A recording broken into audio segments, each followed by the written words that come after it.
Class 12th NCERT physics में आपका स्वागत है। आज अपन इस क्लास में पढ़ने वाले हैं कि सतत आवेश वितरण क्या है, इसके कितने प्रकार हैं। तो आइए स्टार्ट करते हैं कि सतत आवेश वितरण की क्या परिभाषा है। जब आवेश को लंबाई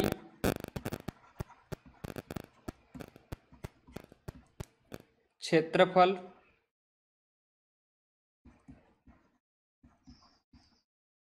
एवं आयतन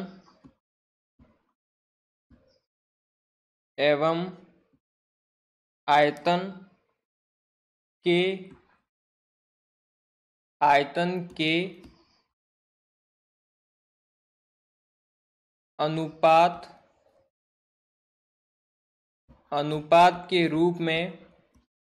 अनुपात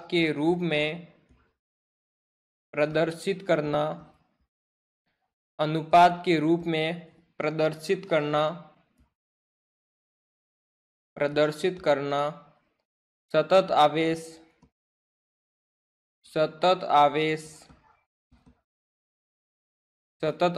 वितरण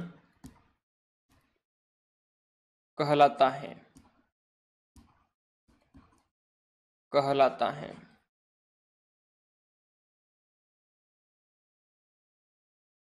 तो देखिए साथियों, सतत आवेश वितरण क्या है। जब किसी आवेश को अपन लंबाई, क्षेत्रफल और आयतन के अनुपात के रूप में प्रदर्शित करते हैं तो उसे सतत आवेश वितरण कहते हैं। तो ये तीन प्रकार के होते हैं। तीन प्रकार के होते हैं, जिसमें नंबर 1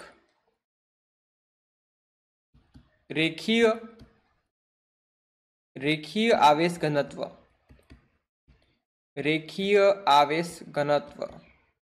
अगर आप रेखीय आवेश घनत्व कहो या फिर रेखीय आवेश घनत्व या फिर रेखीय आवेश वितरण, दोनों एक ही बात है, जिसे अपन लैम्ब्डा से प्रदर्शित करते हैं। अब ये क्या होता है, ध्यान से देखिएगा। जब आवेश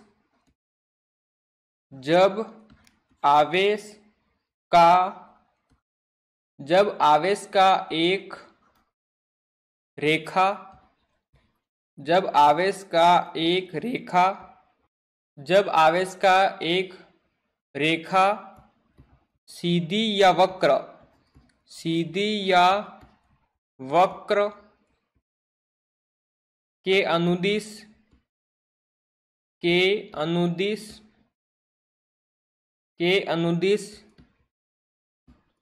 वितरण होता है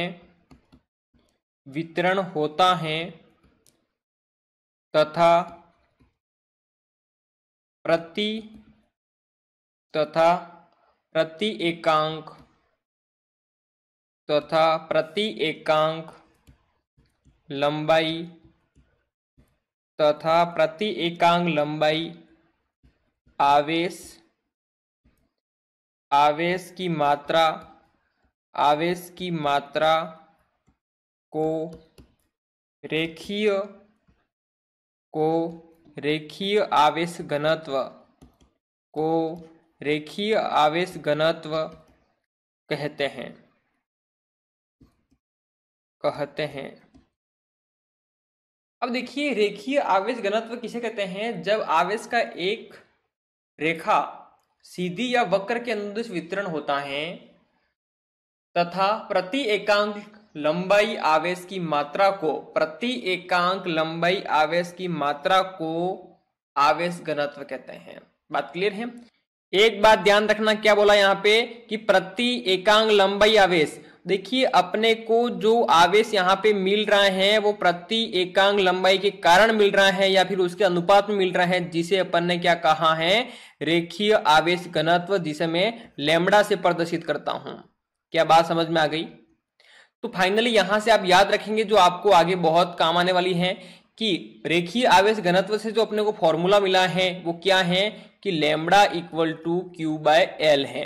क्या है? Lambda equal to q by l है। ये आप याद रखेंगे कि लंबाई के सापेक्ष जो आवेश का वितरण है उसे मैं क्या कहता हूं? रेखीय आवेश घनत्व कहता हूं, लैम्बडा। बात क्लियर है?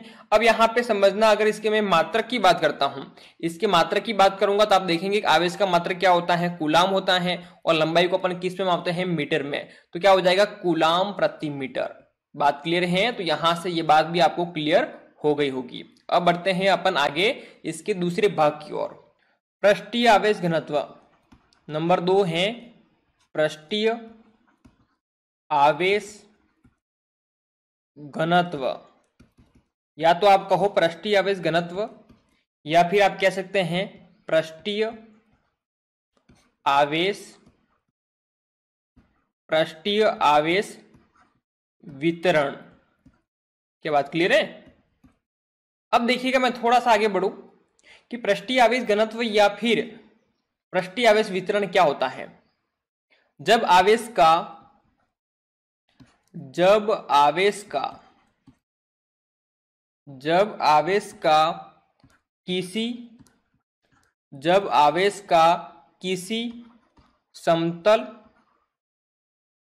किसी समतल अथवा जब आवेश का किसी समतल अथवा वक्र पृष्ठ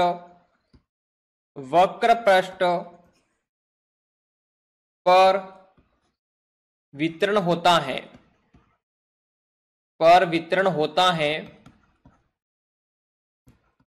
तो प्रति एकांक क्षेत्रफल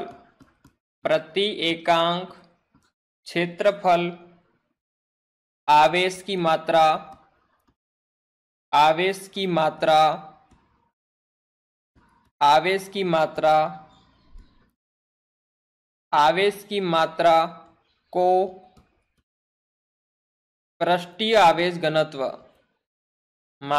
को पृष्ठीय आवेश घनत्व कहते हैं। बात क्लियर है? अब देखिए, पृष्ठीय आवेश घनत्व क्या है? जब आवेश का किसी समतल अथवा वक्र पृष्ठ पर वितरण होता है तो प्रति एकांक क्षेत्रफल आवेश की जो मात्रा है उसे पृष्ठीय आवेश घनत्व कहते हैं। अब यहां पे थोड़ी बात ध्यान रखना आप कि पृष्ठीय आवेश घनत्व को अपन सिग्मा से प्रदर्शित करते हैं। अतः पृष्ठीय आवेश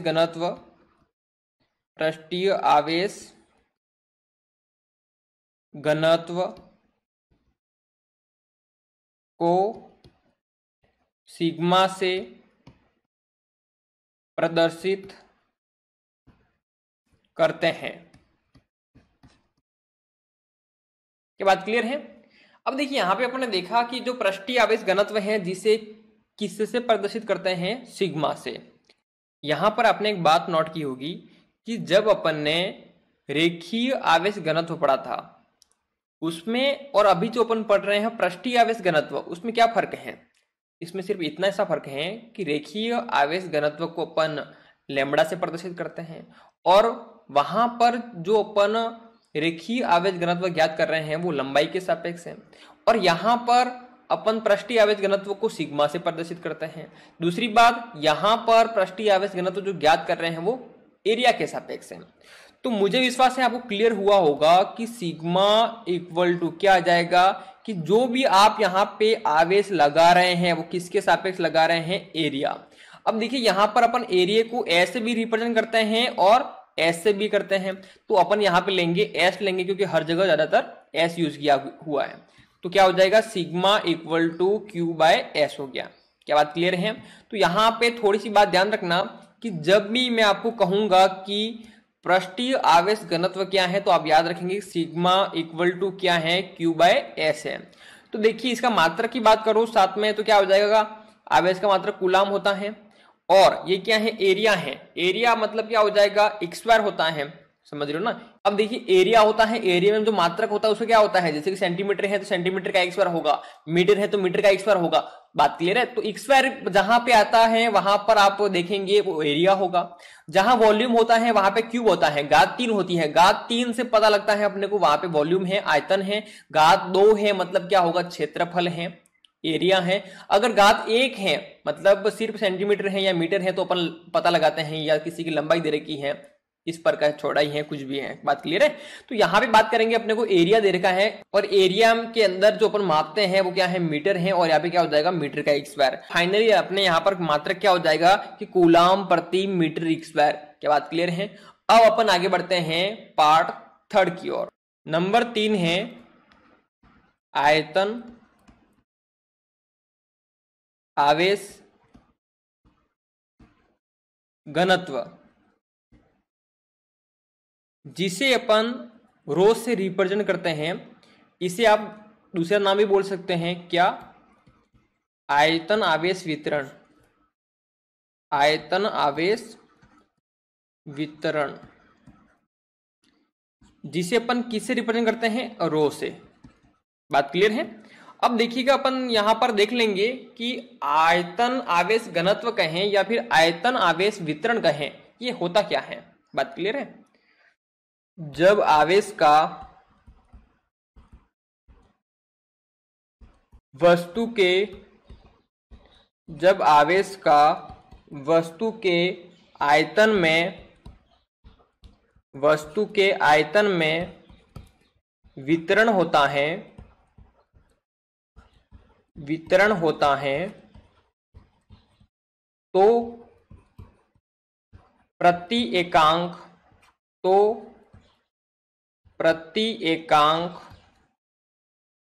आयतन आवेश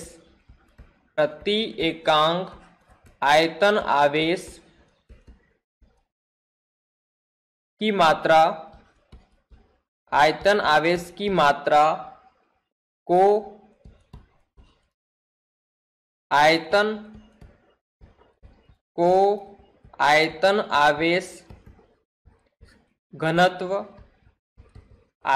आवेश घनत्व कहते हैं। क्या बात क्लियर हुई। अब देखिए आयतन आवेश घनत्व क्या हुआ। आयतन आवेश घनत्व वह है जब अपन आवेश का वस्तु के आयतन में वितरण करते हैं। पहले किसमें किया, लंबाई में, फिर किसमें किया, क्षेत्रफल में, अब किसमें कर रहे हैं, आयतन में। तो आयतन में वितरण करते हैं तो प्रति एकांक आयतन आवेश की मात्रा को आयतन घनत्व कहते हैं। क्या बात क्लियर है। अब देखिए आयतन आवेश घनत्व को अपन ने किससे रिप्रेजेंट किया है, रो से। अब रो जो मिल रहा है वो कब मिल रहा है कि अपन जो भी यहां पर आवेश लगा रहे हैं या फिर वितरण कर रहे हैं वो किसके सापेक्ष कर रहे हैं, आयतन वॉल्यूम के सापेक्ष। क्या हो रहा है, आवेश। तो यहां से बात क्लियर हुई कि रो इक्वल टू क्या मिला, Q अपॉन V। क्या बात क्लियर है। V क्या है, यहाँ पे आयतन है, वॉल्यूम है, Q क्या है, आवेश है। तो आप हमेशा यहाँ पे ध्यान रखेंगे, याद रखेंगे कि रो इक्वल टू क्या था, Q बटे V। आगे काम आएगा, इसलिए आपको याद रखना है। जब भी मैं आपको कहूं कि रो इक्वल टू क्या मिला था, आप कहोगे Q बटे V, झट से कहना है। सिंपल सी बात है। अभी मैं एक्सप्लेन करके तीनों रिवाइज करवाऊंगा, याद हो जाएगा आपको। ऊपर क्या है, आवेश है, आवेश का मात्रक क्या होता है, कूलाम। और आयतन है, आयतन को अपन उसकी घात 3 से रिप्रेजेंट करते हैं, क्षेत्रफल को 2 से, और लंबाई को अपन सेंटीमीटर या मीटर से। सिंपल, घात कोई नहीं होती है। बात क्लियर। तो यहाँ पे देखिए अपन जो मापेंगे वो मीटर में मापेंगे। आयतन है मतलब घात कितनी आ जाएगी, 3, तो कूलाम प्रति मीटर की घात 3। क्या बात क्लियर है। ये इसका मात्रक हो जाएगा। तो मुझे विश्वास है साथियों कि जो अपन ने आज सतत आवेश वितरण पढ़ा तो आपको समझ में आ गया होगा कि सतत आवेश वितरण क्या है। तो सतत आवेश वितरण वह है जब अपन आवेश को लंबाई, क्षेत्रफल या आयतन के अनुपात में प्रदर्शित करते हैं तो उसे अपन सतत आवेश वितरण कहते हैं। और इन्हीं तीनों के आधार पर, लंबाई, क्षेत्रफल और आयतन के आधार पर अपन 3 भागों में बांटते हैं। पहले अपन लंबाई के आधार पर बांटते हैं जिसका नाम है रेखीय आवेश घनत्व या फिर रेखीय आवेश वितरण, जिसे अपन लैम्बडा से प्रदर्शित करते हैं। जब अपन आवेश को वितरण करते हैं, जब अपन आवेश का वितरण करते हैं या फिर आवेश को बांटते हैं किसके सापेक्ष? लंबाई के सापेक्ष, तो उसे अपन रेखीय आवेश घनत्व कहते हैं। तो लैम्बडा इक्वल टू क्या मिलता है अपने को? Q/L। बात क्लियर? सेकंड नंबर आता है अपना पृष्ठीय आवेश घनत्व। पृष्ठीय आवेश घनत्व मतलब जो भी आप आवेश बांट रहे हो, वितरण कर रहे हो, वो आप किसके सापेक्ष करोगे? एरिया के सापेक्ष। क्या बात क्लियर है? तो फाइनली अपने को पृष्ठीय आवेश घनत्व जिसे अपन सिग्मा से प्रदर्शित करते हैं, तो सिग्मा इक्वल टू क्या मिल गया है? Q/S। S क्या है? यहाँ पे एरिया है। कहीं आपको ए लिखा हुआ भी मिल सकता है, ए एरिया होता है, एस भी एरिया होता है। बात क्लियर है? तो फाइनली अपने को सिग्मा इक्वल टू मिल गया है Q/S। तो इसी प्रकार से तीसरा जो है जिसे आयतन पे बांटा गया है, तो उसी के नाम से इसका नाम है कि आयतन आवेश घनत्व या फिर आयतन आवेश वितरण। क्या होता है कि जो भी आप आवेश को यहां पे बांटोगे वो आयतन के सापेक्ष बांटोगे। बात क्लियर है? अगर आपने प्रति एकांक जो आयतन के रूप में आवेश को बांट दिया तो उसे कहेंगे अपन आयतन आवेश घनत्व। बात क्लियर है? और जिसे अपन ने क्या कहा है? आयतन आवेश घनत्व को रो। तो रो इक्वल टू क्या हो जाएगा? अपन बांट रहे हैं आवेश को किसके सापेक्ष? आयतन, वॉल्यूम के सापेक्ष। तो रो इक्वल टू आप याद रखेंगे क्या हो जाएगा? Q/V। क्या बात क्लियर है?